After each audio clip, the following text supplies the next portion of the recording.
as much as we talk, we don't say enough. With the common assumption that typically we'd have so much to say, or is the common assumption of how a believer should speak be subject to a smile or a fixation of lips and cheek that reveal about 32 teeth? But that fixation doesn't reveal the moments we thought we were about to experience defeat, but to a believer, what is defeat when we are guaranteed victory? Through his son, which is his story. But in order to make history known to the unbelievers, we have to tell about his glory. With the understanding that every test, God fixated so that through him and through him only we could pass and tell. Ultimately, altering not a dress but a kid's school activity, secretly admiring the similarities, those claiming to believe in the Most High should be having show and tell with the world about Jesus.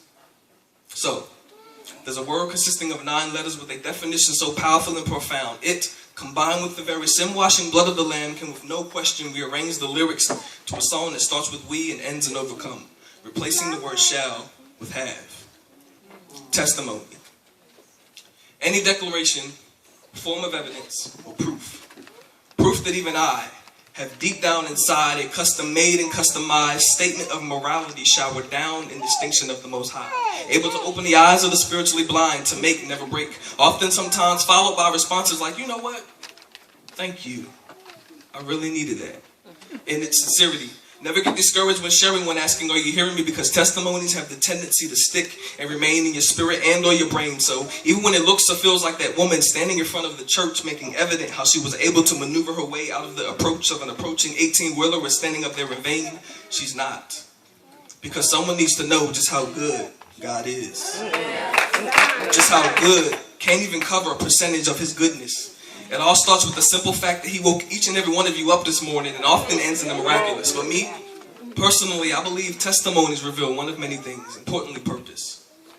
You see, the fact, the certainty, and the truth that a reality show titled your viability or your life has not been canceled, set back, or replaced due to the enemy's numerous attempts to try and replace you means that the creator of creativity has plans for you to flourish in your future.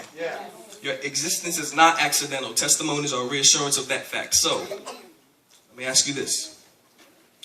If a testimony was a Facebook link, would you click share? Would it have as many views as your favorite video on YouTube, or would you keep it to yourself in hopes that someone might magically find, or many views or many different attitudes? Holding a testimony can appear selfish or egotistically right. The whole time our testimonies are not the law, proposition, or doctrine we commit to memory about Jesus, but the lifestyle we portray in his sight.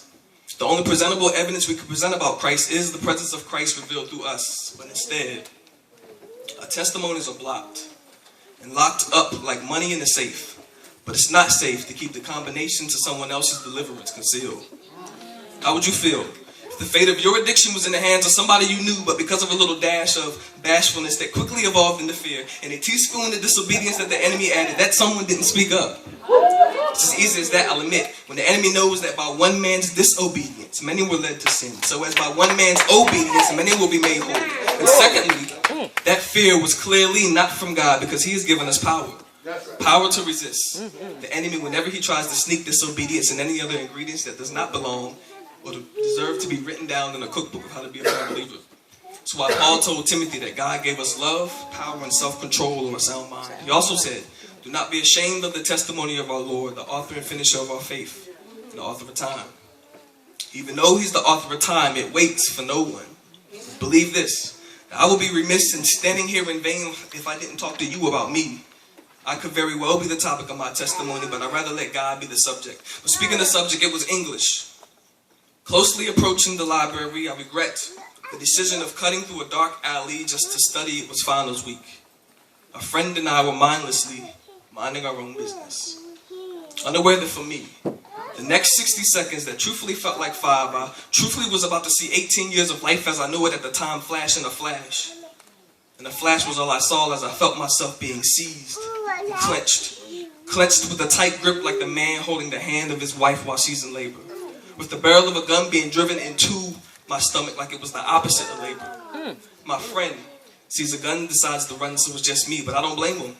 But that meant temporarily my friend was no longer company. My friend was just pretending. Now potentially I'm faced with the question, is this about to be the end of me?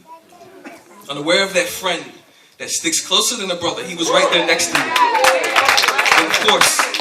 brother is classified as family. And the word family, unlike the word friends, ends with the last 3 letters consisting of I, L, and Y, which is also an acronym for I love you. But back to the question previously, the initial introductory of God's mercy as it begins to trigger. But when I realize he's pulling the trigger, nothing. After being driven into a wall like a crashed dummy, I hit the ground like I was tossed out of a 3-story building with 2 seconds left, which is really what the whole incident felt like. There was no way I could have won. Money, there was none in the wallet that was confiscated after being stepped on like a welcoming mat in the floor in front of your front door like they was trying to get the snow and the dirt and the mud off the bottom of their shoe. I waited for someone to take the last legit shot that could potentially end the game. Even though it was foul how they did me, it would have been 15 feet away. But in total shock, I say to God, this cannot be the end of me. You have to have plans for me. And very clearly he answered me, you're not going to die. I have purpose for you. The robbers flee, but I get up in slight pain, but showered in his mercy at the fact that he should have took me for my previous thoughts and acts of fornication, lying, and falling for all types of temptation. I wasn't in college trying to get an education. I was trying to be the world's definition of man. But God, according to his purpose and not according to my plan, called me before time began. He abolished death and brought mortality to light, and now I walk upright. But see, walking upright is a testimony in itself. After a situation like that, walking, or better yet, living, for me should be something simply imaginary, or phony. But phony is something God is not. And without believers sharing their testimony, then God will continue to be something imaginary. But God, my God, the one who has the power to pull out your chair and pick you up from the seat of death when you are eating at the table of your sins on the regular, will not be subject to rainbows, unicorns, magic, luck, and pots of gold. Remove the letter L from the word gold, and what do you get? G-O-N-D. He's real. He's not phony. King of kings and Lord of lords. John 4:48, Jesus, his son, says, unless you people see signs and wonders, you will by no means believe. But to believe in God is more than just a mental pondering. It's more than a statement. It's a lifestyle. Believing in God should actually be a verb because it's what you do. It's not just something you say and don't mean, because if you say, I believe in God, then God's going to respond, oh really? Show me. So show him. Or better yet, show him. Display his characteristics through your style of living and existence in you. Claiming to believe in the Most High, you'll be having show and tell with the world about Jesus. The Christian life may very well be the opposite of easy, but hard and impossible do not share the same definition.